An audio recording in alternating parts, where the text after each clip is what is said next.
And greetings. Happy Thursday. Welcome to the Steve Deace Show, live and on demand here on BlazeTV, radio, podcast. I am Steve Deace, Aaron McIntyre, and Todd Erzin. They're here with me as well. 888-900-3393 is the number.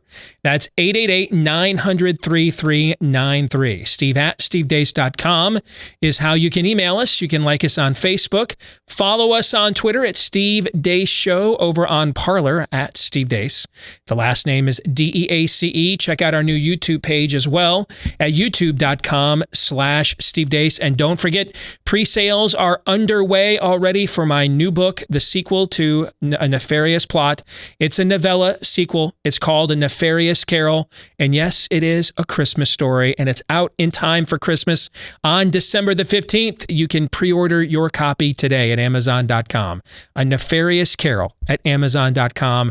I've heard from quite a few of you that have done so already. Thank you very much. Let's keep those going. My kids are expecting a good Christmas this year.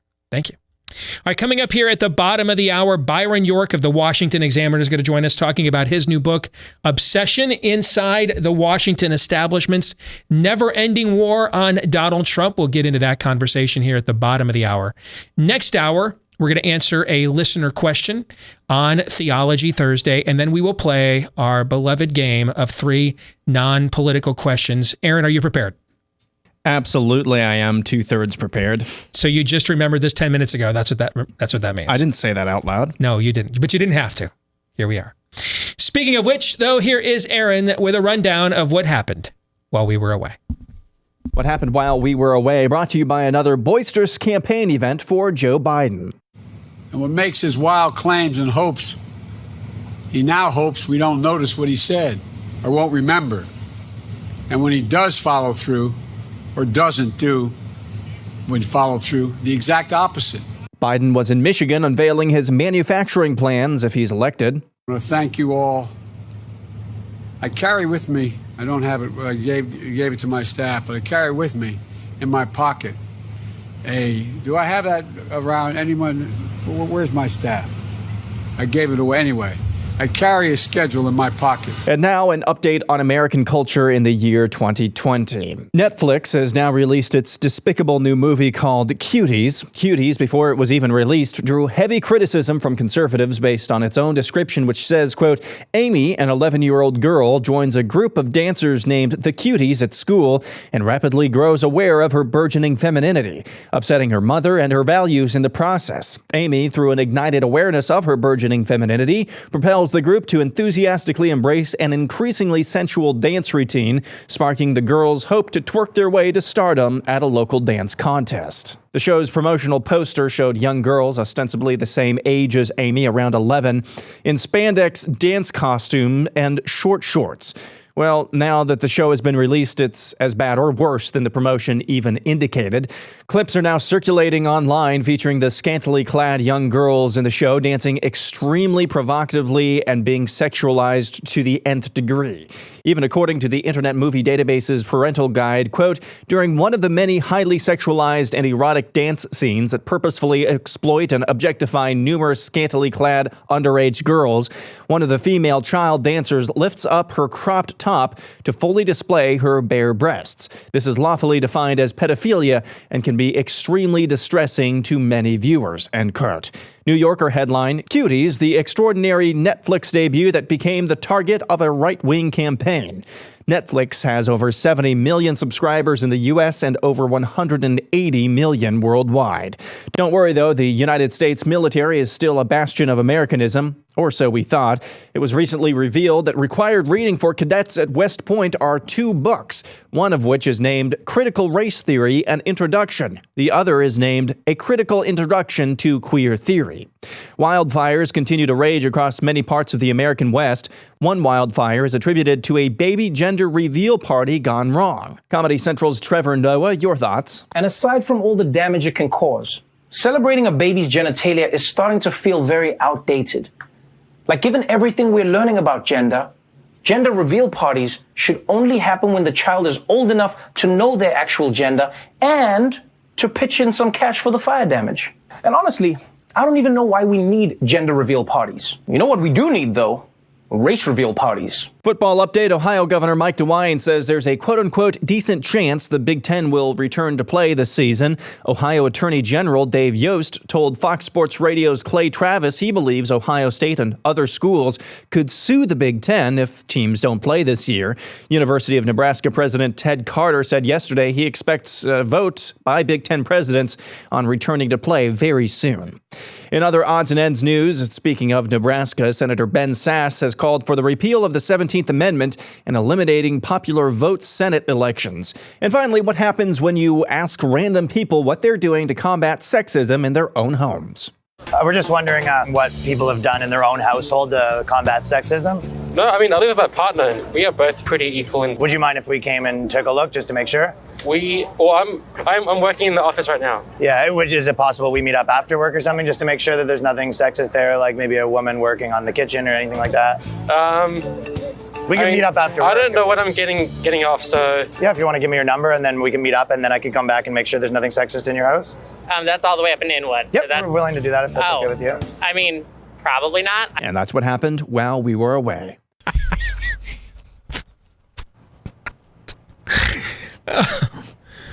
Oh, I wish the camera was on you,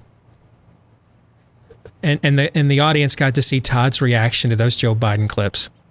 Boy, howdy. We'll get to that here in a second. Aaron's Montage brought to you by Fundrise. You know, we've been told for years it's important to diversify your portfolio, stocks, bonds, mutual funds, that kind of thing. But if you've never, ever looked at a breakdown of one of the most, or if you ever have looked at a breakdown of one of the most successful portfolios, you're typically going to see a diversified set of real estate. In fact, you know, the tycoon who's president of the United States right now? Yeah. Where did he make most of his money? Where was it? Real estate. Okay. So why isn't it one of the first asset classes that you are considering when you're looking to diversify? Simple for a lot of people. It's not available to you because you don't have the funds. Thanks to Fundrise, though, they can make it easy for all investors to diversify by building you a portfolio of institutional quality real estate investments. So whether you're starting to invest in real estate or looking to add more, our friends at Fundrise, they have you covered. To date, Fundrise manages more than $1 billion in assets from 130,000 investors. And since 2014, the Fundrise platform has averaged 8.7 to 12.4% annual return for its investors. That's an earning of $79 million in dividends alone. So you can start building your portfolio today. Get started at fundrise.com/Deace to have your first 90 days of advisory fees waived. That's Fundrise, FundRise.com/my last name Deace to have your first 90 days of advisory fees waived at fundrise.com/Deace. All right, coming up later today in the overtime, we do brutal honesty on this show as often as we possibly can. Some honesty, though, comes with more brutality than others. And I think I need to say something to you folks that a lot of you are not going to like. I don't like the fact that what I'm going to say is true. You guys know what we're going to talk about, right? Yes, and it's basics. They're not going to like it, are they? Probably not. Probably not. Which is why you want to subscribe right now to get the overtime that you probably won't like. That you probably won't like at blazetv.com/Deace. Hey, man, a guy who can't remember his own name may be president. Maybe this kind of negative marketing will work, right? blazetv.com/Deace. When will you get your NFL back?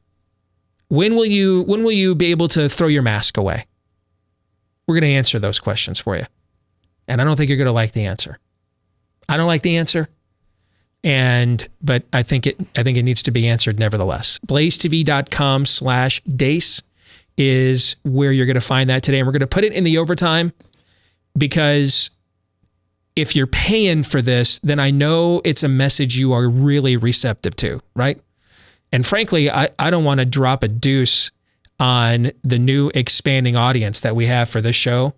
I'd like to keep him around for a while before you all find out what we really like around here. All right, so we're going to put that in the overtime today instead. BlazeTV.com/Deace. That's where you can get a discounted subscription to Blaze TV. If you're already a subscriber, that's where you can go to watch it later today. All right, let's get to what is, and let's get to what isn't in Aaron's montage. Notice that Aaron, as he did the other day, when he did not include the stupid rabbit ambulance chasing story from the Atlantic, that we wasted, you would just think, man, I mean, just line it up. You want Donald Trump to win the election. You have Joe Biden choose a running mate that got laughed off the national stage by his own party in a primary. She couldn't make it to 2 months until the Iowa caucus as she ran out of here. Then they have a convention where it's basically a Kooks R Us gathering, okay? And then they follow that up with, I'm going to lock the whole country down all over again. And that was the first joint interview that that Biden and Kamala gave. And then the Republicans swoop in, don't give a primetime speaking slot to the Steve Scalise's and Kevin McCarthy's and Mitch and Ditch McConnell's of the world. But actually, it's 4 days of Americana, baby. Rally around the flag, right?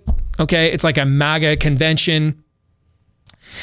Democrats are freaking out. Joe Biden's got to reconstruct his campaign, tries to reboot it in a fumbling, but I repeat myself, Joe Biden press conference, trying to, redirect his flailing candidacy and get the momentum back. Right. On message. Everything's great. The Friday before Labor Day is the new jobs report. And the unemployment rate is well under 10%. We've recovered almost half the jobs lost because of the lockdowns. I mean, we were hoping, if best case scenario, we could do that by the end of the year. We did it by Labor Day. It's like a perfect talking point just set up for you to go right into the Labor Day weekend. The number one issue in every election of all time, the number one issue is jobs and the economy. It doesn't matter who wins. That's the number one issue of all time in every exit poll ever. Jobs and the economy. It's just a matter of what's going to be number two, right? Mm-hmm. And it's just on a tee for you, right? Anonymous sources. Let's go back and forth with the Atlantic, which for most Americans is an ocean if they know what side of the country it's on that they don't read, right? And notice we didn't put that in the montage when that was trending because we're not dumb. And then now it's the Bob Woodward story. Where Trump gave him an interview back in March saying what he actually went on national TV at his coronavirus task force about that exact same time and said that, yeah, I'm trying not to cause a panic here. All right. And that was yesterday's news cycle. Now, the beauty of it was it forced Anthony Fauci to come out and defend the president. Because, see, if you don't like how Donald Trump has handled coronavirus, and I don't, actually, there's quite a bit of it I don't like. I've been very critical this entire time, actually. I think he's made two good moves this year on coronavirus. Two. Shutting China travel down on January 31st, and then the hiring of Scott Atlas about a month ago. And I think before that, dog doo-doo. Because he did everything Anthony Fauci told him to do. And where did Trump get the talking point early on that it's just a really bad flu? I don't know. The February 28th edition of the New England Journal of Medicine, when Anthony Fauci actually wrote those words. And I think in the end, this is just going to be on par with a bad flu season or a pandemic flu season, which actually, ironically, has turned out to be true. Okay. But Fauci ran the country for 4 months, from basically the middle of March to the middle of July. Anthony Fauci was the most powerful man in the country. And that ended actually the day that he went out on that pitcher's mound and threw it into the third deck of the third base side stands and got caught not wearing his talisman. His mask. Yeah, thank you. But he was forced to come out of hiding wherever he's hiding right now. When he's not writing odes to the Green New Deal in Cell magazine. Okay, he was forced to come out and on Fox News, no less, yesterday, and defend Trump. Why? Because if you thought that Trump's reaction to the virus was underwhelming, he only did this entire time what Anthony Fauci told him to do. And Anthony Fauci, the left turned him into a religious figure. Trust Fauci. Remember Sally Quinn, that clip we had a few months ago? Oh, he's just so hot. I just wanted to talk to him at dinner. Remember those days? Yeah. Fauci was going to save us from Trump killing us all. All Trump did is everything Anthony Fauci told him to do, which is why we're in this position. Okay? So here's my question to many of my colleagues. And I feel weird being the one asking this, given where I've been on the whole Trump issue in the past. But I would like to win November 3rd. I'm starting to wonder if you all do.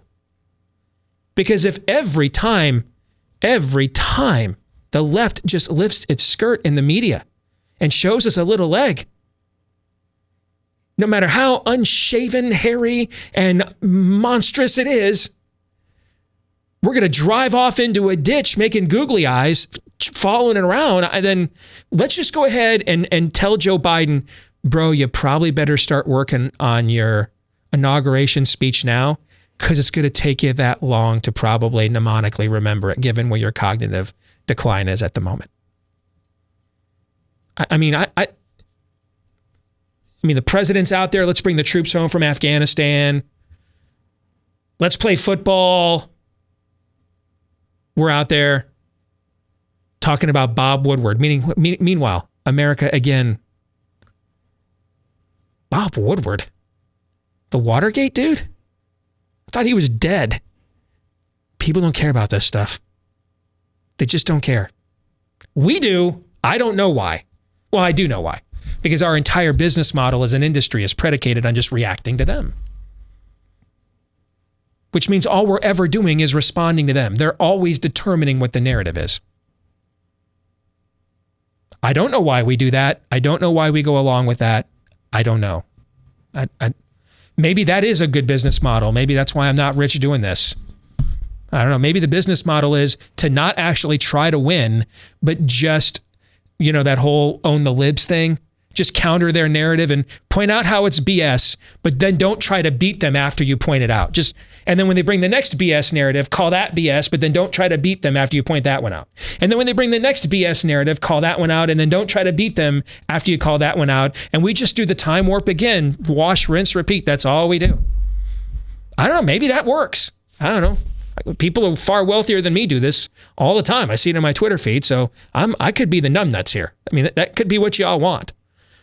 You want to sit around and just have us just call BS on these guys, but then I'd like to beat them with afterwards. But maybe we don't want that. Are you as mystified by this as I am? We were talking about this a little before the show. By now, it's hard to believe, but they promise you that they're never going to break the chain, Fleetwood Mac. No. I mean, they're going to be ridiculous. Look at you with the pop culture drops. I like it. You learned at the feet of the best, but you're never. They're going to come with more. So you're not ending that cycle by rebutting it. They're never going to stop lying. You go ahead and rebut it, but it needs to be a both and. You've got to have the aspirational notions that I keep begging for and never ever get. Can that be part of the equation? And if we're dropping Fleetwood Mac references, man, we've got all these media platforms. We got to go our own way here, guys. I see what you did there. We got to go our own way. What is our counter narrative? I don't know. Being under 10% unemployment in the worst pandemic since at least the Hong Kong flu in 1969, 50 years ago. And coming out of unprecedented shutdowns, I don't know. I'd probably be rather telling that story than responding to obscure left-wing media figures no one who would ever vote for you gives a flying poo about, man, or even knows who these people are. They don't even know who they are. But whatever. Elsewhere, I think I'm at peace now that we just have to show no mercy. It took me a while to get there. But I'm at peace now that we just have to show no mercy on the Biden cognitive decline thing. And just no mercy. And I think all of us, I did this with my own mom over the weekend, by the way, when we were talking about this. So I tried it out on her first. She's listening now. She actually does listen to this quite a bit. But I think we all have to now go to the people that we know, that we're friendly with, or that we love in our families, that aren't crazy, okay, that aren't just completely given over to left-wing dogma. Those people are voting for a yellow dog. And there's people, by the way, in the Republican side too. I mean, let's be honest. Our show would. We wish when I've got this. I'm in a weird position here. This is the first time in my career in news talk I have actually been advocating for the Republican nominee for president openly to win. Do you realize that? I made the switch in 2006 from sports talk, detested John McCain, and still do. So that was a no-go. I think we all know, since I was the original OG whistleblower on Willard Mitchell Romney, I set that one out. And then I was never Trump in 2016 because I didn't think there was any chance, given his character concerns, he would deliver on like anything he promised us, right? It's funny. This is the first time in my career in a general election I have like been actively engaged in a supportive role. It's never happened in my entire news talk career. That's obviously true, but I've never quite wrapped my brain around it. I just realized it 5 minutes ago as I was just contemplating what I was going to say next. The thought just popped in my head. Wow, this is actually the first time I'm got a personal stake in this. Like I'm in. Okay. You know, like in 2008 and 2012, I wasn't for John McCain and Mitt Romney. I just didn't want Barack Obama to win, which made for some very torturous broadcasting, I will admit. Right. 2016 was not fun, but hating Hillary Clinton's easy, so we got through. But this is a unique position for me. Okay. But so my past history, if Donald Trump, if the shoe was on the other foot and he couldn't get a sentence out, I'd be saying what I'm about to say. I hope I've demonstrated by now I am willing to alienate people that I could make money off of if it's what I really think. Okay? Here's what I really think. That we need to start having conversations right now with people in our circles that aren't far gone, totally gone. And just say, let's be honest. This guy's gone. He's just gone. He would be ruled legally incompetent if this was a hearing about the takeover of a Fortune 500 company and he was leading the investment group trying to take it over, or he was in the group trying to hold on to control. You'd get him declared legally incompetent in a court. He can't do this job. And just go watch where he was 4 years ago and now, and it's like another person. And that's not abnormal. That is what typically happens to men of his age. And so you know what that means. If he wins, he's not running the country. So do you know who you're voting for? Do you know? Who's calling the shots? Because it ain't going to be Uncle Joe. So who's running the show? Who is it? And given the holistic state of the Democratic Party, which scenario do you think is more or less likely? That Uncle Joe will bring back those old blue dogs and Dixiecrats, and they'll be the ones calling the shots behind the scenes? Or the hard left that now runs the party? The Bernie Bros, the Ocasio-Cortezes, the Squads, the Gavin Newsoms. They'll be the ones calling the shots. Which do you think it is? Todd, I think we need to have this conversation with everybody within our nexus that just isn't a hardened leftist, is open to be reasoned with. I think this needs to be discussed. In every persuadable household in America. We're talking about openly voting here for a shadow presidency. We're talking about putting somebody up who clearly has dementia, who will not be making these decisions. And so then who is running this country and making the decisions that determine your livelihood and your life? You didn't vote for them, obviously. Do you know who they are? And that needs to be framed in a way, and again, something else I alluded to before the show, but I just saw there's a video of a large crowd outside, I believe the State House in Connecticut. It's made up of high school football players, parents, and coaches doing a let us play out in Connecticut. Now they are having a sense of, well, I may have been on board on this thing early on, but this is gone crazy. You need to tap into that with Biden. What parts of his your life are going to be affected by him being anointed and then used as a puppet?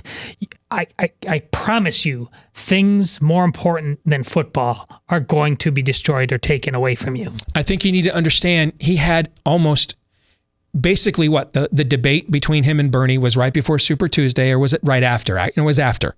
It was after before the Arizona primary, if I recall. That's the middle of March. And he didn't have to be on location for his convention. A lot of that was canned and taped and virtual. He had that means he's had nearly 6 months to rest, to get his medical house in order. And with all of that rest and all of that lag time, he comes out of his basement and he looks and he sounds like this. If we'd had a normal campaign year, where every day the news cycle is driven by what the campaigns are saying about each other, right? They're doing daily events, multiple events, by the way, every single day. The travel schedule that goes along with that, the fatigue that goes along with that, the wear and tear that goes along with that. What would he be demonstrating in that scenario? If after 6 months of rest, he looks and sounds like this, I think that's a fair question, don't you? Oh, it's more than fair. Because if he gets the job, what schedule is a president more likely to keep? The one he's been allowed to keep for the last 6 months until now because of the virus, or more of a typical campaign schedule? Or, since we know he can't keep that typical campaign schedule, who's doing that stuff instead of him then? Who's making all of those decisions? Who's running the show? Do you know? Yesterday, the president put out his second-tiered list of potential Supreme Court nominees. What is Joe Biden's first? Do you know? Who would be? You know what? Let's even be as fair as we can be. You don't have to tell us who your whole cabinet would be. Let's pick the 3 or 4 most powerful positions in the executive branch other than the president. Secretary of State, Attorney General, Chief of Staff. Let's just choose those 3. Secretary of State, Attorney General, Chief of Staff. Who would those 3 people be? Because even if your president is young and alert, Barack Obama, George W. Bush, Bill Clinton when they got elected, okay? Even if your president is young and alert, those 3 positions wield an immense amount of power every day in Washington anyway. They're 3 of the most powerful positions in our entire government. So I don't think it's too much to ask for a guy, given his age and cognitive decline, to tell the country right now at least those 3 positions. Fine enough to tell me who your Secretary of Interior is, I get it. But can you at least tell me who those 3 people are going to be? I think that's a fair ask, don't you? Yeah. I absolutely think that's a fair ask. And I think if you want to vote for this guy, you should be asking those kinds of questions. And if you know people in your families, people in your friend networks who don't like Trump, vote Democrat, but they're not nuts, they're not crazy. They just don't believe Republicans care about people like them, and it ain't like the Republican Party hasn't given them reason to think that over the years. Okay? I think we all collectively need to be asking these kinds of questions. Who then, if it's not this guy that's going to be running the show, who then? What do you think of President Kamala Harris after Joe Biden resigns? Or heaven forbid, Zachary Taylor's in office? What are your thoughts on Kamala Harris as president of the United States? What'd you think of her when you got to look at her in the primary process?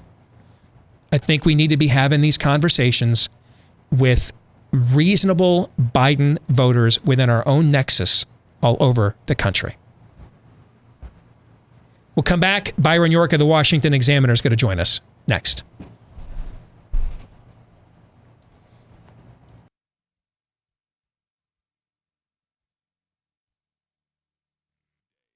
Hey, did you know the average American has over 90 points they can add to their credit score?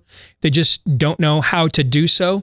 That's where ScoreMaster comes in. It's the new credit science that super boosts your credit score. And you can forget about just raising your score a few points because the average ScoreMaster user raises their credit score 61 points in 20 days or less. And what can a 61-point boost do? I mean, if you financed something with a score in the high to 500s to mid 600s, maybe you could save up to $9,000 on that car loan. Ditto, if you're a business and you're trying to get capital to invest in a new line or infrastructure, the better the score, the better the rate. And that's where ScoreMaster comes in because they put you in control of your finances, not the banks.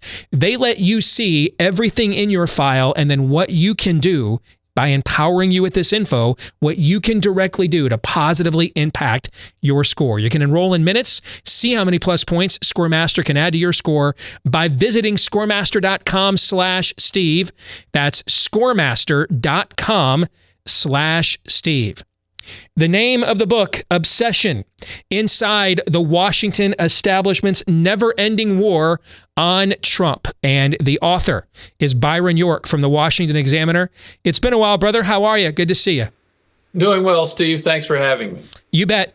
So, Byron, you know I love brutal honesty, okay? So let me begin by asserting a premise somewhat masquerading as a question, and I'll let you respond if you don't mind, okay?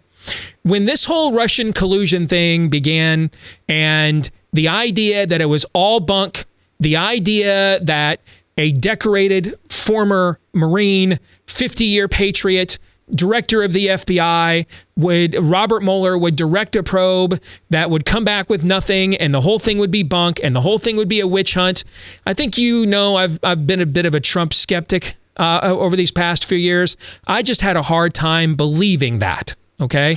And then when I read the report for myself and it said there was no evidence of Russian collusion, when I read things like the Nunez and the Schiff memos, and they talked about the FBI suspecting that there were Russian assets trying to ingratiate themselves or penetrate the Trump campaign, I asked myself, well, then why wouldn't you tell them that? I mean, why wouldn't you tell people, give them a heads up, hey, we think there's some ne'er-do-wells that you need to be aware of, and they never did, at least as far as we know. And then we saw what happened with Brett Kavanaugh, and they put me in the position where I had to defend a judicial nomination I don't even like because I think he's going to be a terrible Sandra Day O'Connor-like Supreme Court justice.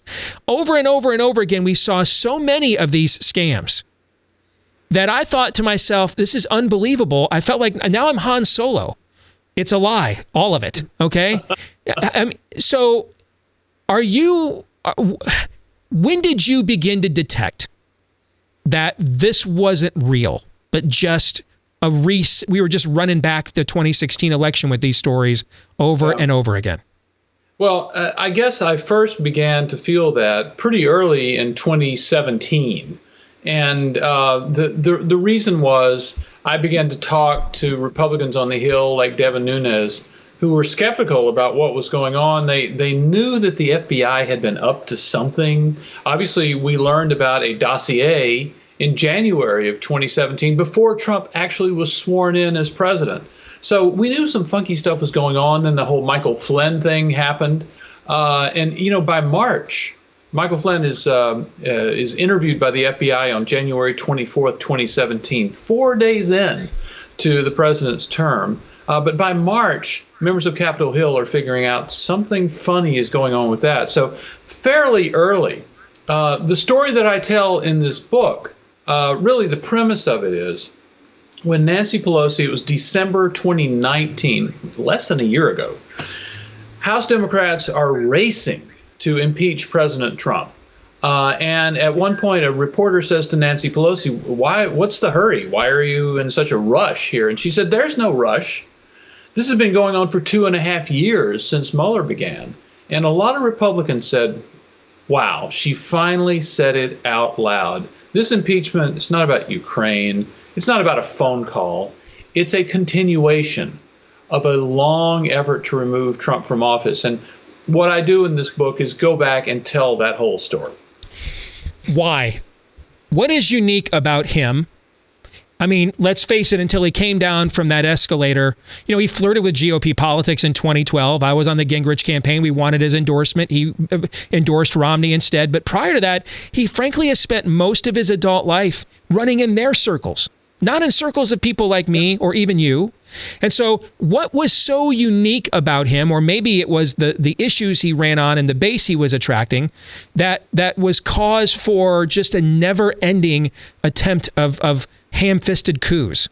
I have to tell you, I don't fully understand the answer to that question. If you remember back to the days of George W. Bush, certainly Bush incited a lot of hatred among Democrats and progressives. Charles Krauthammer, the late Charles Krauthammer, coined the term Bush derangement syndrome back then. Yeah. But this is of a different order of magnitude. This is completely different. We've seen basically a freak out for quite a long period of time. And what's fascinating about this story is I go back, and first of all, I go through the origins of all this with James Comey, the director of the FBI. And we didn't know during the campaign that the FBI was investigating the Trump campaign and Trump himself. But during the transition, there were a number of advisors, Rudy Giuliani, Chris Christie, Jeff Sessions, who urged the president-elect, fire Comey. Do it on Inauguration Day. Tell him his services will no longer be needed after January 20th, 2017. And he didn't do it. I mean, the reason they were saying that was Comey is a loose cannon. He'll go after you. Something will go crazy. And if he's a loose cannon now, if you keep him until after you become president, he'll become your loose cannon. And not firing Comey immediately after Inauguration Day was one of the bigger mistakes that Trump made in all this. How much of this is driven by, and maybe this is a biased view that I have working on the Cruz campaign 4 years ago, but MRC came out with that study during the primary 4 years ago that Trump had received 65 times more coverage than any other candidate in the race. Yeah. All right. And I think, and I always operated under the theory they wanted him to be the nominee because they thought, he'd be a bit buffoonish, cartoonish. They've wanted to label people like me racist, misogynistic, xenophobic, homophobic bigots most of my career. And so they'd get him to say things like that one Mexican judge, put it on tape and say, see, we told you that's who these people are. And they got him the nomination, frankly. And then after then their plan blew up in their faces because they didn't end up kicking their butts on Election Day. And I've wondered how much of this is driven by that he beat them at their own game. Yeah. This is what Doug Collins, who was a major part of the impeachment defense for Republicans in the House, calls tears in Brooklyn. This all has its origin in tears in Brooklyn. And he was referring to that very sad and weepy election night, 2016 at Hillary Clinton's headquarters. And there's no doubt that a number of Democrats have never been able to reconcile themselves to his victory. And one of the stories I tell in this book is that the first clue that a lot of House Republicans get that their colleagues on the Democratic side are really mad about Trump, and not just kind of in the normal way. They're really beyond mad. Is on January 6th of 2017, Trump is not sworn in yet, but that is the day that Congress meets to certify the results of the Electoral College. And it is supposed to be routine. It's supposed to be a ceremony. They all get together in the House chamber, and it's announced that the electors from the great state of Arkansas are fully certified and in order and blah, blah, blah. And it's supposed to be just a ceremony. And instead, a number of Democrats stand up at various times, one after the other, to try to block the certification of electors from a number of states, mostly on the basis that Russia has helped Trump get elected. And this ceremonial event becomes warfare, and Republicans are really baffled by what's going on. They learn later what's going on, but at that point, they couldn't grasp the depth of anger on the Democratic side. Every time I have tried to treat these controversies and allegations fairly and say, all right, let's give them a hearing, it blows up on me. Hey, all right, let's hear what Christy Blasey Ford has to say. Let's give her a hearing. And then obviously she has no evidence, okay?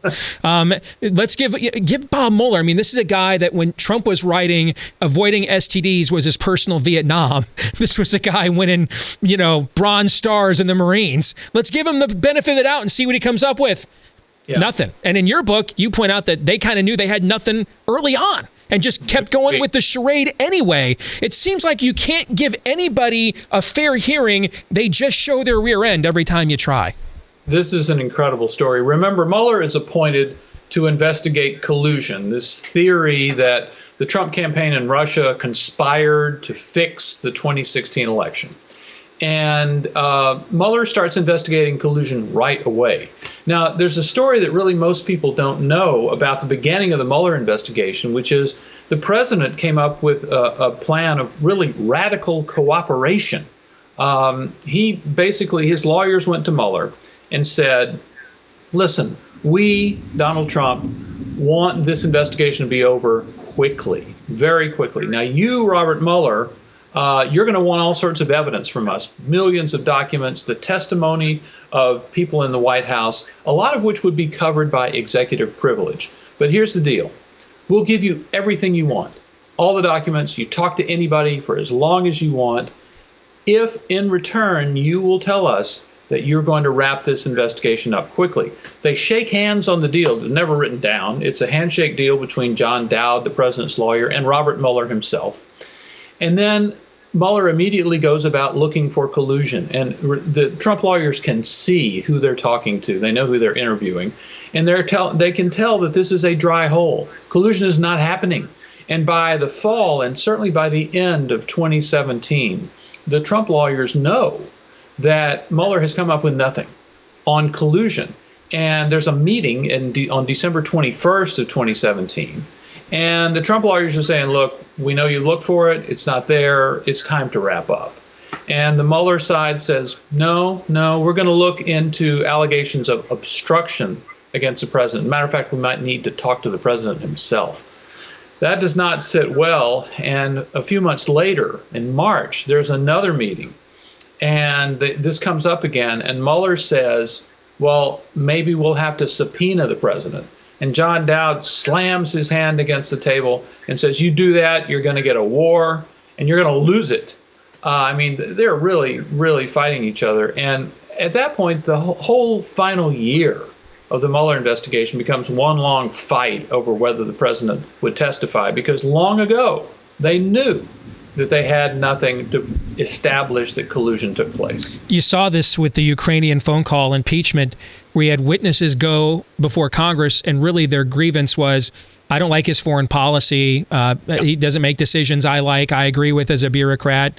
That's apparently grounds for impeachment now. So we got about 2 minutes here. Byron, what baseline does this set moving forward then? I think a lot of people think that Trump has disrupted all these norms. See, I've been trying to get folks that do what you do in Washington, D.C. to believe that this is who these leftists are for years. And I got called nuts. No, they're not like that. Okay, well, now it's out in the open. So the idea that if Trump goes away in November, that we'll return to some Pax Americana, I don't agree with that at all. I think a baseline has been determined that they are just going to expand on from here of what they think the new rules of engagement are. I think there's two possibilities. If the president is reelected, I think you do have to worry about what the resistance and Democrats are going to do, because they've already tried the legal and constitutional means to remove the president from office. Maybe they can impeach him again, but I just don't know what they're going to come up with. Now, if Joe Biden wins, the question that you raised is, will the whole system just sort of snap back to what it was before? I do think the media might snap back to what they were before and just give fawning positive coverage to Joe Biden. But we really have crossed a line in the way a president is treated in the legal system, by the intelligence community, and in the press. And I'm not sure we can go back to what it was before. Name of the book, Obsession Inside the Washington Establishment's Never-Ending War on Trump, by Byron York over at the Washington Examiner. Good to see you, Byron. It's been a while. Good to have you on the show, brother. God bless. Take care. Thanks so much, Steve. Appreciate it. You bet. Thoughts on that conversation? Well, totally echoes what I said before about the need to break the chain. When he tells you that how obvious it was early in the process, everybody knew on both sides of the poker table, we got nothing. And they just decide to like turn it into Calvin ball and just make up new rules. You've got to, as president, especially if you win re-election, we've been begging you on things like the courts, you got to start going your own way. If you're president and you just park it in neutral for 4 years, Donald Trump, after this, instead of totally rewriting the rules, that's on you. Aaron, what do you think? Yeah, the part of the conversation at the end about this, there's no going back here. Crossing the Rubicon, that term doesn't even do this justice. We are entering now a new phase, and I repeated this yesterday. When you have somebody who lost a fair election like Stacey Abrams a couple of years ago, just openly saying, without any hesitation or reservation, that the election was stolen from you. And now for 2 years, she's been a national figure, and you have more and more war games pieces coming out about how whatever happens, unless it's a Trump blowout, it's probably, they're game planning how to not concede the election. When you normalize that sort of behavior, when you don't come out and say, hey, no. When there are, essentially what I'm saying is when there are no grown-ups, really on either side, but especially on the side that's up until recently been totally down to clown with burning and rioting and looting. When there are no grown-ups over there for like one half of America or close to it in the Democratic Party, it's going to get ugly. I mean, it's already gotten ugly, but some of the worst things that you could never even imagine happening in the United States could be just around the corner if somebody doesn't step up and show law and order sooner than later. If they're incentivized that this works, yes, then why wouldn't they just continue doing it and more in the future, right? Exactly right. We'll come back. Theology Thursday is next here to lead off hour 2. Next.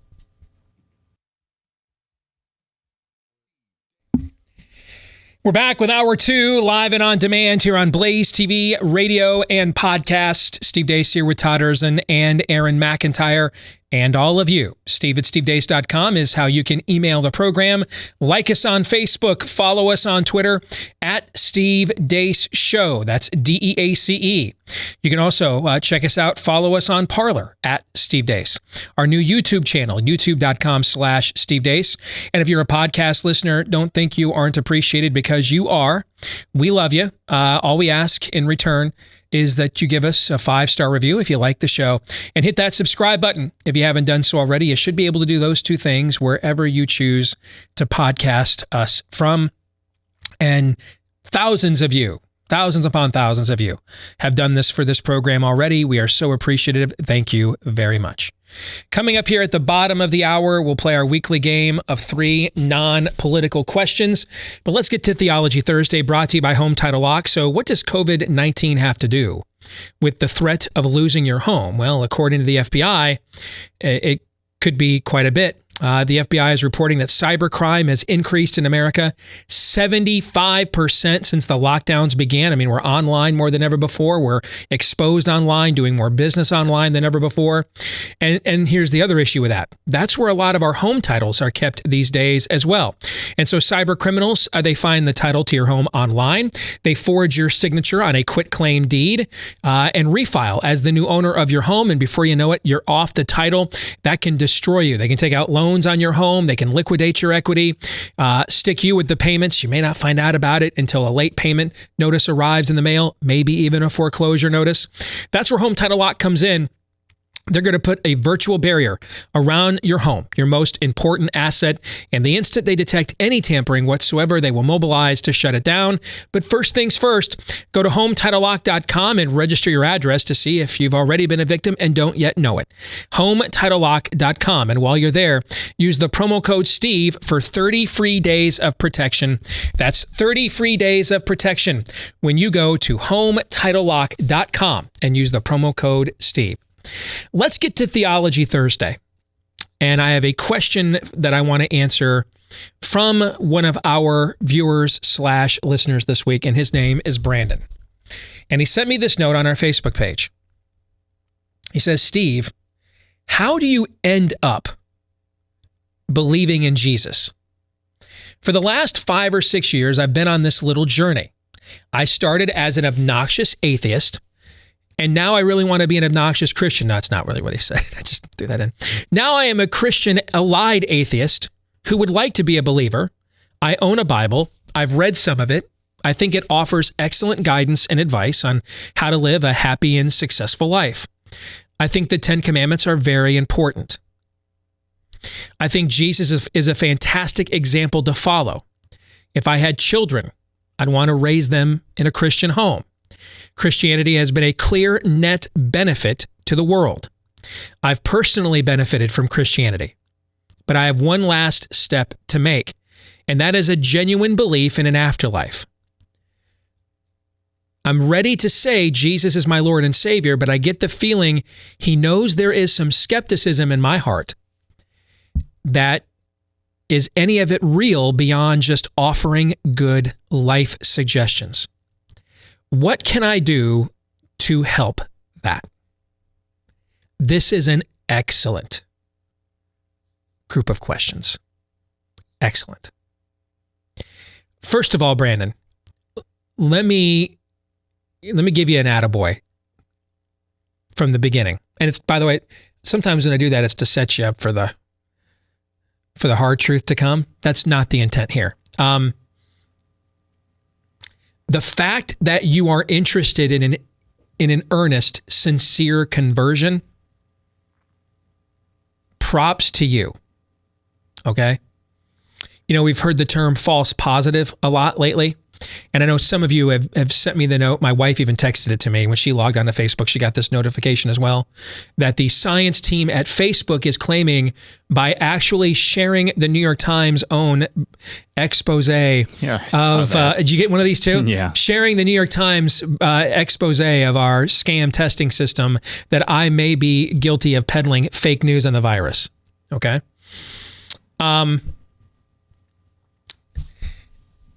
We have, just like we have a scores of false positives right now, we've got scores of false converts in our churches right now. And it's because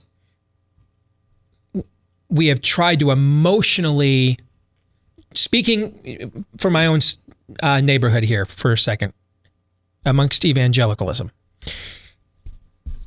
we have, let me give you an example. First time I wanted to get serious about my health, I was working and at a law firm, and the woman that that was clerking with me, and I mentioned, I got to start losing some weight. She said to me, "You should try Weight Watchers. It's worked all 7 times I've tried it." Okay, and that means it didn't work 6 times. Right? Maybe 6 times and counting. It works for a while, then you pack it back on. And then it works for a while and you pack it back on, right? We've got, similarly, people in our churches that are like, I've asked Jesus into my heart like 4 or 5 times. And I'm still asking people, am I saved? And it's because there's this emotion-based appeal to feel bad about the stuff you already feel bad about. And then to just kind of unload it,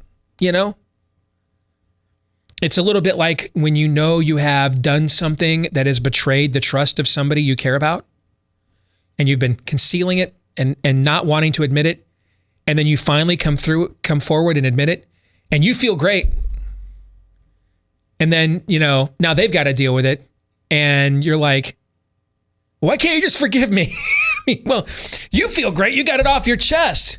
But now I've got to deal with the implications of this, right? And so this idea, answer a call, say a prayer, those things aren't bad. I mean, my conversion began answering an altar call at a Promise Keepers event. But they're also not sufficient. See, the reason Jesus wants to be more than your get out of hell free card. He is that. Is that what he is? Yeah. He's the propitiation for your sins. All right? Which is just a fancy stained glass windowed word for he paid your penalty for you. So he is that. That is what he is. Okay? Like in a marriage. Is my wife my primary conduit to sexual gratification? And am I hers? Yeah. Is that all she is, though? Oh, no. No. Is that all I am to her? No. No. Now, am I that to her? Yes. Is she that to me? Yes. But is that all she is, and is that all I am? No. No. Is he the propitiation for your sins? Yes. But that's not all he is. Well, Steve, the last words of the cross were, it is finished, it is accomplished. You point this out all the time, tetelestai. That's what he says. The wrath of God has been satisfied. Yes. But why?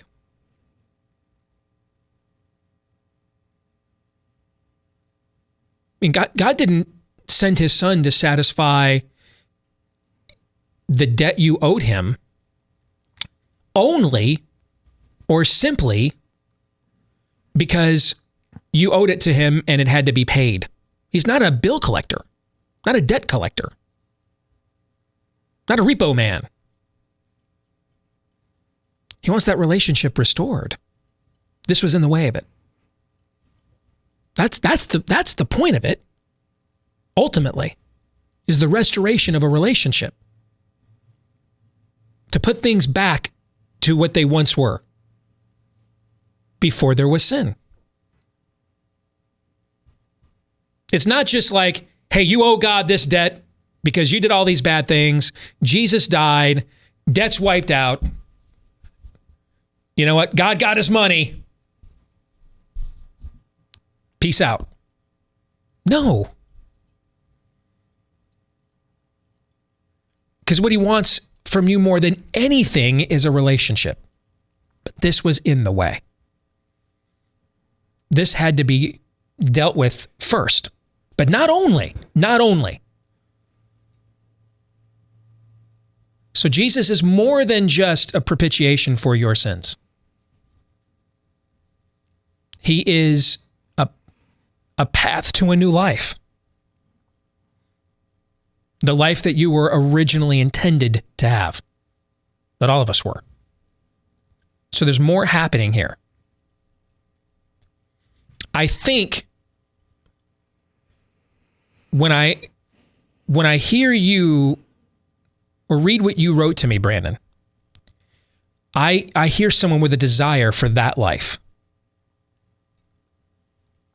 And that's where your hesitation comes from. And I think, frankly, your hesitation comes from a good place. There's some wisdom here. You understand what is at stake. This is not trite. You're not at some evangelistic crusade. You felt really bad about what you already felt bad about, or just hiding from yourself and other people, but you already felt bad. That's why you were hiding it. Someone gave a message, emotionally moved you. You went down, answered an altar call. You purged it, got it off my chest. Okay, great. I feel great again. I'm like rebooted. I can start all over again. Nope. I think we do a lot of that in the church, actually. It's clear you understand there's more at play here. In fact, there's a certain reverence in your note. You don't want to practice theological reductionism. You don't want to reduce Jesus to just a get out of hell free card. You understand that the deal is he gave his life for you, so you commit your life to him. That's the deal. And you're like, I'm not sure I'm there yet, so I don't know that I can do it. Ain't nothing wrong with that. Actually, I don't think there's anything wrong with it at all.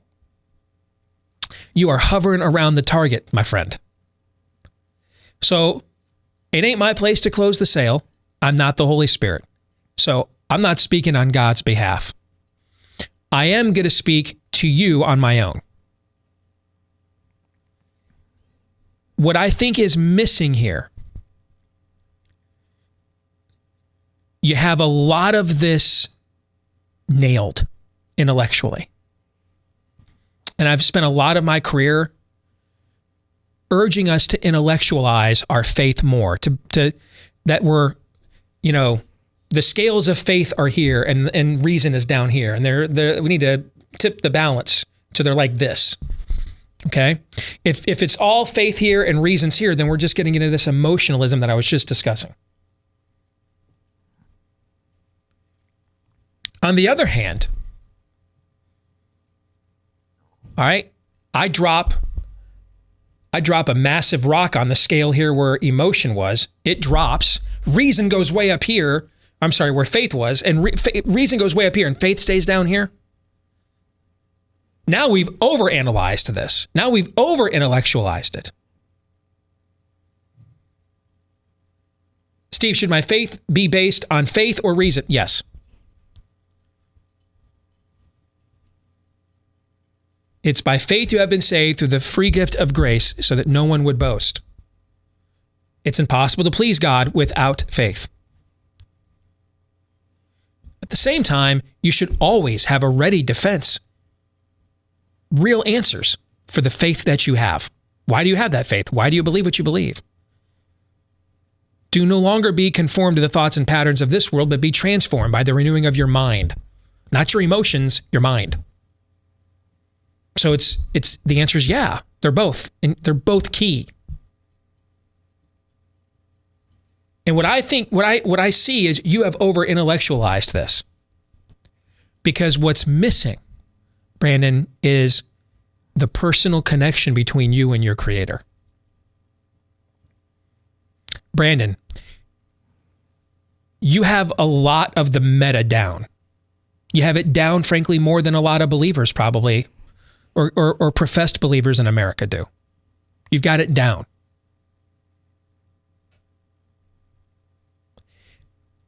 Imagine, though, there's a woman you would like to marry. And the way that you have gone to woo her is to discuss your deep, abiding appreciation for the institution of marriage. Your desire to perform your roles as a father and a husband. Your understanding of the value of children and the timing and unity it takes within a marriage for the raising and rearing of that next generation to turn out to be successful. I mean, you've nailed like you got a good credit score. You have a good paying job. You are now prepared to take a wife. Are the things you just mentioned, are they important? Yes. Yeah, they are. But you haven't shown her why they're important to her. They're important in the meta, but why are they important to her? You clearly want to be married. You love the institution of marriage. You understand its purpose and value. And you want to do your part to share and pass on that legacy. Why do you want to share it with her, though? What's special about her? See where I'm getting at? You've got the meta down, brother. But what about the personal? Do you believe you need a savior? Do you believe you need one? You. Not humanity. Not mankind. Do you, Brandon, individual, do you need one? Do you believe you are a sinner deserving of God's justice? Not, well, look, read the newspaper. No. You. Do you believe you are? Because it's just going to be you and your Lord on your day of judgment, one-on-one. Do you believe Christ died and rose again, not as just a statement, but for you? that he did this for you. Because, Brandon, what Christ wants more from you than anything else is you. It's you. This was not done merely to settle an account. But the account had to be settled for it to be eventually fully done. It's a step to where this ultimately was hoped to go. But it's a necessary step, otherwise we can't get there. But it doesn't end there.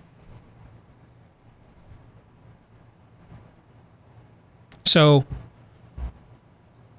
my encouragement to you, I think you've got the meta down. I think you've got the right reverence for what's at stake. And I applaud, I really do. I applaud your desire for this not to be trite.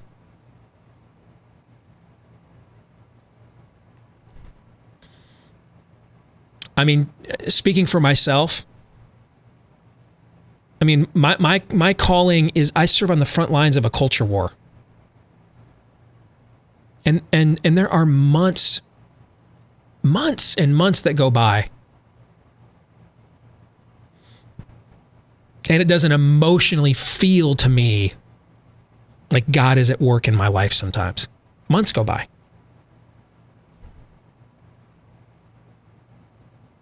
But based on the evidence of what I've seen and experienced in my own life, that I see and experience in the lives of the people around me,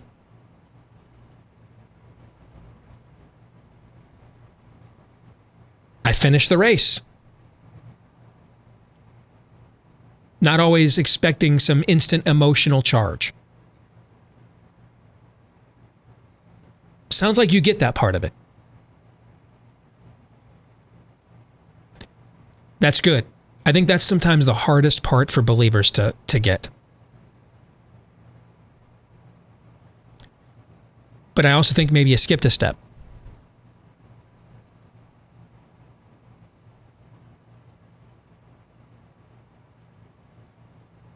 What do you think?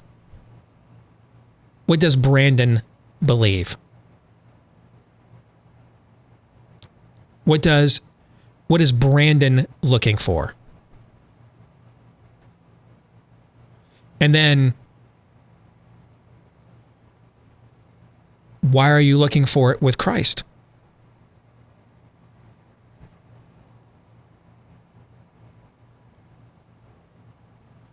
I think that's what's missing, is the personal aspect of the relationship. You guys have any thoughts on this?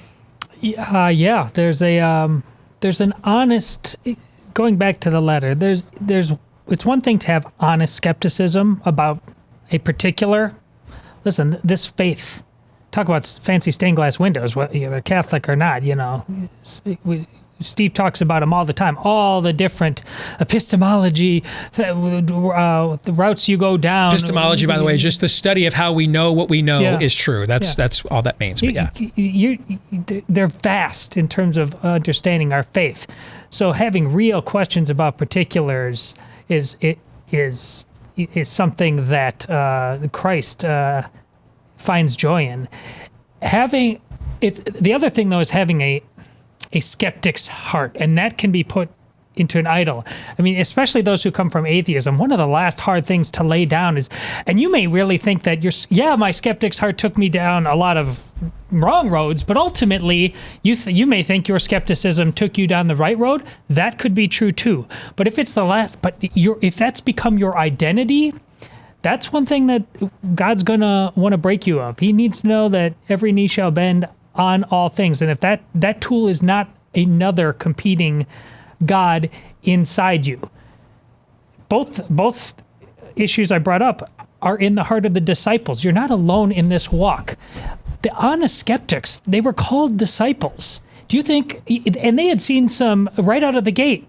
They saw some miracles, but when he said, "Come after me, I'll make you fishers of men," it wasn't until after a crucifixion, after Pentecost, when they really had all the answers. Before that, they're like, Seems cool. I like some of the vibes I'm getting, but they couldn't even possibly wrap their brains around all things. And you know who reminded of them that regularly? Jesus. Now, the other side, the skeptic's heart, that's going to need to be dealt with harshly at one point or another. Peter, Cephas himself, get behind me, Satan. That's some rough work, Sooner or later, it's going to take some tough love. And it might not go well for you. There's another guy named Judas. That guy's skeptic's heart, he took it all the way to the potter's field. So I don't want to be too pretty about any of this, but your skepticism about a particular, and you identified that, about the afterlife, okay, lots of questions to be asked. And I think if you have a heart that is genuine, as Steve laid out, take the next step, whatever that is, and trust that faith and reason together will go with that next step of unknowing. But you won't believe in that step of unknowing if your skeptic's heart is clutched in your fist and is something you can't let go. Skepticism is not a bad thing in and of itself, but like all things, it can and will be made in an idol. And just based on your letter, perhaps you may be clutching that a little too hard, and you need to walk out in faith one more time. Yeah, see, I think what's holding, what I sense is the grounds for the remaining skepticism is the idea. I think he gets the idea that God could be rational. Yeah. That I think he understands that there's objectively true things in the universe. Why would there be a struggle with an afterlife? The idea that God is therefore also personal. I think he's struggling with the idea of a personal God, that level of personal relationship. I think he's done the math on the equation, but doesn't know how to apply the math to himself. And I think that's why he gets a lot of the meta narratives around, sort of the natural law or, general revelation, common grace arguments that Christians often make. That's why he totally understands those things, because they line up with a rational, objectivist viewpoint, right? But then the idea, this is where I do think that last idol comes in with my skepticism. If I take the next step, it means therefore that this is a personal experience. And it's not just a propositional or philosophical one. And he knows that the faith is telling you that personal experience is defined by 3 in 1 and 1 in 3, and that's something no one who's ever existed, no matter how great their faith, has fully been capable of understanding. You can't. A skeptic hates that by definition. What do you think, Aaron? I think something that the over rationalization of the Christian faith can end up producing is the old axiom, y'all need Jesus. And while that's usually just meant in an innocuous way, and in fact, the vast majority of time it's meant in an innocuous way, you hearken back to what Paul says in 1 Corinthians 6, do you not know that the unrighteous will not inherit the kingdom of God? And he lists off the sexually immoral, the idolaters, the drunkards, the thieves. I'm missing several that he lays out there. And once were some of you before you were justified and sanctified.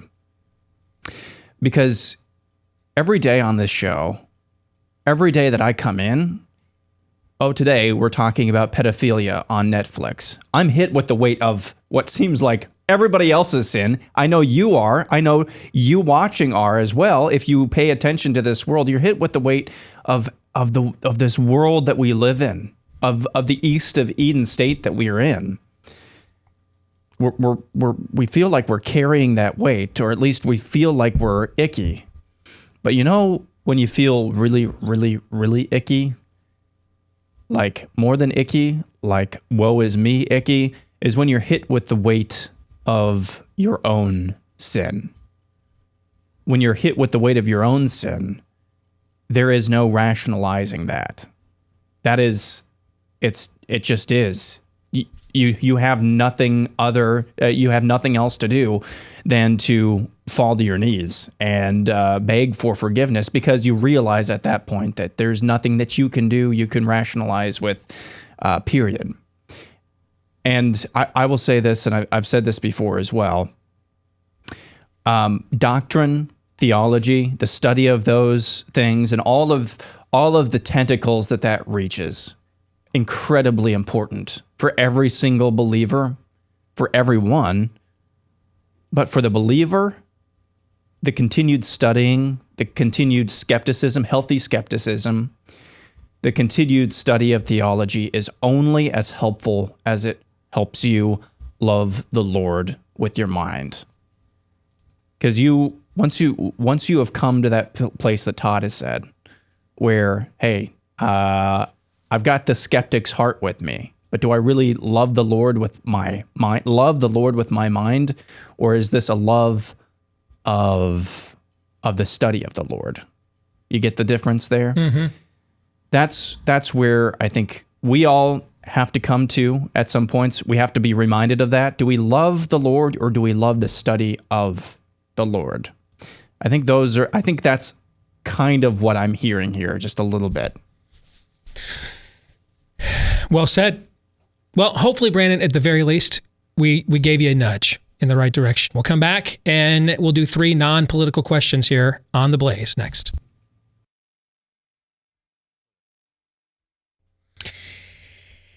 Oh, hey, your pet needs supplements these days, just like we do, for the same reasons that we do, because a lot of that good stuff, those vitamins, minerals, nutrients, antioxidants, digestive enzymes, probiotics, prebiotics, a lot of that is stripped out of our food as well and sterilized for long shelf life, mass production.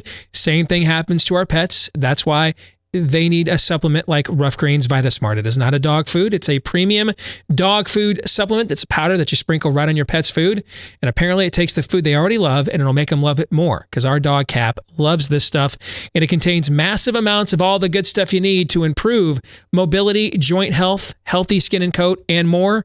Why not see if you don't see a difference in your pet in 14 days or less? Get the new 14-day Jumpstart Challenge from Rough Greens at $14.95. That's all it costs. When you go to this website, roughgreens.com/blaze, RUFF is how it is spelled, roughgreens.com/blaze. It is time for 3 non-political questions. We all have questions. Who am I? Why am I here? Where am I going? Who am I? A search and a question of identity. Why am I here? A question of meaning and purpose. Where am I going? Question of destiny. Some better than others. What sort of morality or proto-morality would you expect to find in a chimpanzee troop? Injecting some levity into the demise of Western civilization. It's 3 questions on the Steve Deace Show. All right, 3 non-political questions. We've got an entire segment to fill. These questions are good, so it's up to Steve and Todd to talk for long enough to get us to the end of the show. Question number 1. Preemptively protected himself, so it's our fault? Well, no, actually, the questions are good this time. So, okay. Yeah. This time. No one-word answers, of course. Now that I've said that, all of your answers are going to be one word, and I'm going to have to talk for the rest of the segment. It's going to be like interviewing a high school football player. How did the game go? Yes. Good. What do you think about that key play there in the fourth quarter? No. No. Yes. No. Yeah. Let's see. Question number 1. What's the most annoying thing in your everyday life that has absolutely no lasting consequence whatsoever? Oh, boy. If you say me. No. It's not you. That has no lasting consequence whatsoever. Just a really innocuous but really annoying thing. Well, I know what number 1 is. The reason I'm stalling is number 1 is very obvious. I just don't think I should say it publicly. And I think you guys probably know what number 1 is too. It's the wasps? No. That does have consequences. That has some serious real world consequences for me. No, it's a certain investment I have going on the side. That is number 1 now. Yeah, but I probably shouldn't say that publicly. So Let me see if I can come up with something else. Todd, you go. I'm in a happy place right now. I got to think of it. You go first. David French. When was the last time a day went by, except the time that you were in Twitter jail, that you have not made one tweet about David French, the price of freedom? I mean, this is like a Joe DiMaggio-like hit streak you have going on right now. Yeah. You can turn any take into that, can't you? And my point about it having no consequences, this is a one-sided relationship, at least. Now, there's a lot of other people. I was on the front end of this thing. Well, we all were collectively, but that specific application of it has definitely been my thing. But maybe that kind of water against the rock thing has been working because he's taken it on the chin lately for the same reason. So. Especially in light of now what we saw with Netflix. It's been a good day. So, but I meant that basically in light of there's no back and forth between David French. I'd feel quite confident in that. And he's no dummy, but he's so buried himself in utter nonsense that I think it would go quite well and be entertaining. Okay, that's a good one. I think I know what my other choice that I can talk about publicly is, or should talk about publicly. Every time, who was the woman? Oh, she's like a female comedian, kind of a centrist. Her name's Bridget something or Brittany something. Who am I thinking of? And she's been on our channel, not on our show, but on our channel a ton of times in recent years. And Bridget Fedesi? Yes, yeah. There you go. Okay, and she put out a mock book a few years ago titled "Everyone Who Disagrees with Me is a Grifter." Okay, and I am so tired of people and the constant drumbeat that the only reason I could possibly have that I don't agree with you on something is that I sold out again. Okay. I mean, it's just, and it doesn't matter. I mean, I'll get feedback on this, on the same issue on both sides. Sold out to Trump again, huh? Sold out to never Trump again, huh, Deace? Like literally in the same take in the same show. If you're gonna get the flack, you'd at least like to get one of those shiny gold grifter checks. Yes. I suck at selling out, dude. I'm the worst sellout of all time. Okay. But yeah, that's number one. For me, it's my hands are constantly dry. Question number 2. I mean, it's just... What do you want, some Palmolive? It's so frustrating. It's just, and of course, we have all been washing our hands. Start calling you Madge? He doesn't remember those Palmolive ads. He won't even be alive. We'll start calling you Madge, and you won't know what it means. Everybody, including me, has been washing their hands a little bit more frequently anyway. And it's terrible. The struggle is real. Question number 2. What's your biggest get off my lawn issue? It's Festivus today on 3 questions. Is it? Yeah. Yeah, we're airing grievances, are we? Yeah. I'll tell you what mine is. All right, you go first. Yeah. Let's hear the millennials get off my lawn first. Yes. And I mean, this is bordering on Karen territory with me. When you're in a parking lot where the sight lines are just not that great, slow down. Slow down. There's no reason for you to be whipping around a corner going 30 miles an hour. Slow down. Please, slow down. Apartment management sent out an email to everybody the other day talking about, I don't know if this 3-year-old died or was seriously injured at an apartment complex here in town because people were driving through the complex parking lot too fast. Now, that's a separate issue. We've got a bunch of little kids at our apartment that run around like it's their playground in the parking lot. That's a separate issue, but it's because of those kids. Just slow down. I mean, I rolled in to the parking lot the other day I had noticed that somebody had gotten, like, it looked like a brand new Subaru. I noticed it a few days before, and that Subaru was completely front-ended right in the parking lot by somebody else. Slow down. Slow down. That's it. So my hands are dry, and you're driving too fast. And you're driving too fast. I'm an 87-year-old man trapped inside a 27-year-old body. Think you're entertained now? Let's talk some soccer. My get off my lawn is, it's not so. People were recently complaining about baseball and the unwritten rules, and those are irritating. Recently complaining? They've been complaining about that for decades. But it came up recently. But it's like, I'm a baseball umpire. It's like the written rules in sports that are ignored. It's not the unwritten rules that are enforced that really bug me, but the written rules that are enforced, like arguing balls and strikes. I think there's high school coaches. Honestly, it's like their dream to just sit there and start popping off at the guy making 100. Listen, and I know I'm at the high school level, I'm as good as they get. Okay, it's the way I was. He does say so himself. The way I was trained, things like that, and they just start like in the middle of. It's not even a call of consequence, and they'll just start chirping. And I've had to just the thing is no one has any idea who I am, what I do. It would be the same if it was Steve, and that's not only is that not going to work, I'm going to reverse the premise on you, and now in front of everybody here, I'm going to make it so uncomfortable because most umpires, they don't want to do that. All right, it's on.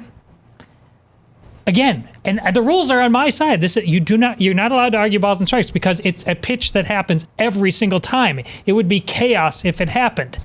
The same thing with soccer. You have yellow and red cards for a reason, to keep the game in control. One of the primary reasons is so it does not become unduly violent. This has become my get off my lawn. Go ahead. It takes, in youth soccer, it takes a level of punishment to be inflicted for somebody to give a yellow card, which is the caution. They should be giving. I'm doing a U10 game, and I'm giving out yellow cards to little kids and bringing tears to their eyes because they need to learn that this is how the game is supposed. It's in the rules. Yet every other official's like, you got a broken leg there? Well, yeah, rub it. Help me help you. I'm on 2 sports now. Just follow the actual rules, and we'll all live in a better place. For me, it's social media trying to get me to care about people. I don't know who they are. And like, they're supposedly like a big deal. Like, I got into work here this morning, log on my computer, Killer Mike in trouble for meeting with Georgia Governor Brian Kemp. Did you find out who it is yet? I'm like, first of all, how did a killer get on the loose in Georgia, right? And then, is the governor of Georgia safe? Apparently not. Killer Mike. Do you know what the hell a Killer Mike is? No, I never heard it. Is he like some sea-level? I don't know. Oh, you still don't know? I still don't know. And you know what? I'm going to keep it that way on purpose. All right. It's the constant. Do you know what the hell a K-pop is? We talked about this. I know, and I still don't know. No. That's my point. It's trying to make me care about things I don't care about and get them trending. I don't care. Old man yells at cloud. Get that trending. All right? Care about that. Aaron. We'll go on to question number 3. Who is on your Mount Rushmore of the best players for your favorite NFL team? So, like, historically? Yep. All right, so if we're talking the Detroit Lions, you'd have Barry Sanders, Alex Karras, probably... Wait, did you say favorite? Best. Or best. Okay, okay. Probably Dick Night Train Lane, who was considered arguably the greatest corner in NFL history until Deion Sanders in the era that we live in today. He would be on that list probably. I got to come up with a 4th. This is impossible for the Packers. Yeah, it's 3 are pretty obvious, right? 3 quarterbacks are pretty obvious. So who the fourth person would be that's immensely impossible. Okay, from that point forward. Is it? You instinctively, I was like, that's the easy answer, but do you automatically just have to put the 3 Packer quarterbacks and the 4? I guess I'll go Bobby Lane as the fourth for the Lions, since he's the last quarterback we had that won a championship here. Okay, so I'm going to go with Bobby Lane, Alex Karras, Dick Night Train Lane, and Barry Sanders. For the Packers, you have to have Aaron Rodgers, Brett Favre, and Bart Starr on there. The question is, who's the fourth? Is it Willie Brown? Is it Forrest Evashevsky? Don Hudson was considered the greatest. Who's the great middle linebacker from those? Nitschke. Ray Nitschke. So, the fourth member of that team, I think, is very, very difficult to come up with. I agree. Green Bay's tough. I agree. But you just did it for me. How about Reggie White? We'd even mention him, right? Yeah. Reggie White. Sterling Sharp. Lynn Dickey. I'm kidding. All right. I think for me, I know this is recency bias, but even in 2 years, Patrick Mahomes, unquestioned one of the best players in Chiefs history, so he has to be up there. Now, if he absolutely tanks the rest of his career, then obviously he's not going to be there. Then I've got Derek Thomas. He has to be there. That's an automatic. It's an automatic. Will Shields. Automatic. I'm putting in there as well. And I tried to get a guy who was I tried to get all guys who are mostly known for their time in a Chiefs uniform. I was trying to think of either Len Dawson or Tony Gonzalez for that last spot. I'm still going with Tony Gonzalez. Him dunking. That was his signature even with the Falcons as well. But dunking the ball over the goalpost in Arrowhead Stadium, that's just an iconic You got to have image. Len Dawson on your list, man. It's like having Bart Starr not on your Packers list, and you don't put him off the list for a friggin' tight end. Come on, man. Who's one of the best tight ends in NFL history. That's my point, though. How weighted is just that position at all times? Len Dawson is until Pat Mahomes was the face, was the Jerry West of the Kansas City Chiefs as a franchise. He has to be on there. You can take Will Shields off and say a guard's not as important as a tight end, but you have to have Len Dawson on there. You guys think about it while I tell the audience about realestateagentsitrust.com, okay? Don't trust Aaron's takes, but trust the real estate agents you'll find at realestateagentsitrust.com. If you're going into this market right now in these uncertain times, take a drink. You want to make sure you go in with an agent that you know is all in for you. Now, where would you find that agent with a fully vetted track record of success? Can you do that yourself? It's kind of hard. That's where realestateagentsitrust.com comes in. Name kind of says it all. Realestateagentsitrust.com. No agent gets listed there anywhere in the country unless they have been submitted to a thorough vetting process. And it's kind of a self-enforcing mechanism that an agent wants to be listed so they know going in that their track record of success is going to be vetted. So this is where you want to go almost anywhere in the country. There might be some remote locale you want to move to these days where we can't help you. But almost anywhere else around the country, go to realestateagentsitrust.com. That's realestateagentsitrust.com. Aaron, you now understand, have had time to realize Len Dawson has to be on the Mount Rushmore of a Kansas City Chiefs franchise. Oh, I was about to make a tight end joke at your expense, and then I decided that I wanted to keep my job. What were you saying about Len Dawson? We've reached an impasse. Millennials.